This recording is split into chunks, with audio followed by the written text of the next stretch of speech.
Wisdom and intelligence.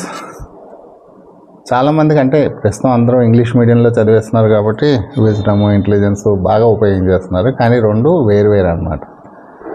Wisdoms అంటే మనం తెలుగులో వివేకం అని చెప్పి అనుకోవచ్చు, లేకపోతే జ్ఞానం అని కూడా అనుకోవచ్చు. ఓకే, వివేకం అన్నది మంచి కరెక్ట్ వర్డ్. తర్వాత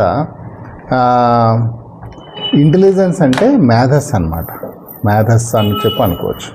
రైట్, తెలివి అంటే విజ్డమ్ మనకేమిస్తుంది, వివేకం ఏమిస్తుంది, ఒక అనుభవం, విలువలు, నైతికత ఆధారంగా ఒక సరైన నిర్ణయం తీసుకునే సామర్థ్యం అన్నమాట. అంటే ఏది మంచిది ఏది చెడో తెలుసుకుని ఆచరించే గుణాన్ని మనం వివేకం అనుకోవచ్చు, జ్ఞానం అనుకోవచ్చు, లేదా విజ్డమ్ అనుకోవచ్చు.